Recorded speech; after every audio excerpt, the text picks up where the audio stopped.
Hi friends, welcome back to my YouTube channel. आज का एक रेसिपि নিয়ে এলাম হচ্ছে পালং শাক। নিরামিষ পালং শাক বানাবো, তার জন্য দেখো পালং শাক কেটে নিয়েছি, ধুয়ে নিয়েছি ভালো করে। আলু, বেগুন, গাজর, সিম সব দিয়ে দিয়েছি। দিয়ে পালং শাকটা বানাবো। সব রকম সবজি দিয়ে পালং শাক বানালে খুব সুন্দর হয় খেতে। আর আমি বড়িগুলো ভেজে নেব। বড়িগুলো ভেজে আমি তুলে নেব।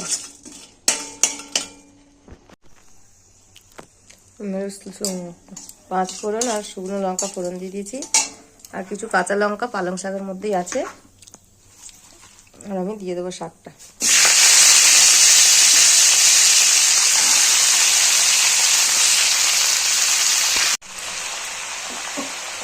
এবার দিয়ে দেবো নুন আর হলুদ। নুন হলুদটা দিয়ে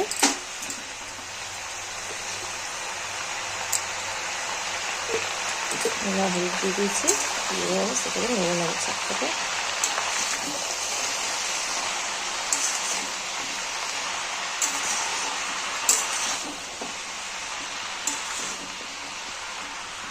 আমি টমেটো দিয়ে দিলাম,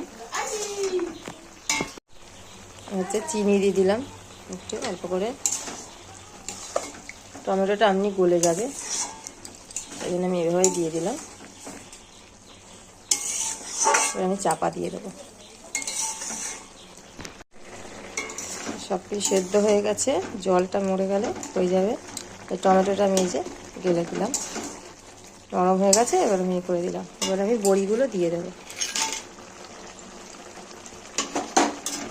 দিয়ে আমি জলটা মরলে শাকটা হয়ে যাবে।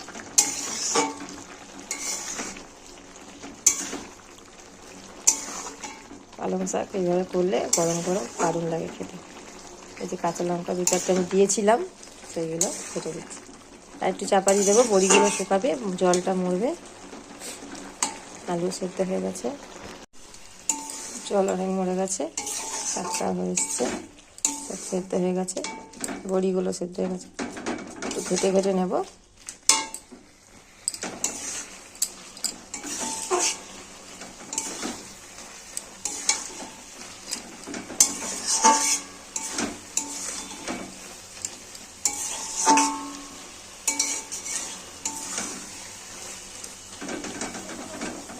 এবার আমি লাভিয়ে নেবো। শাকটা হয়ে গেছে।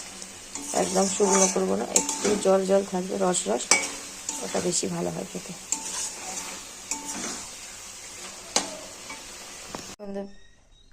পালং শাকটা আমার হয়ে গেছে, আমি লাভিয়ে নিয়েছি একটা বাটিতে।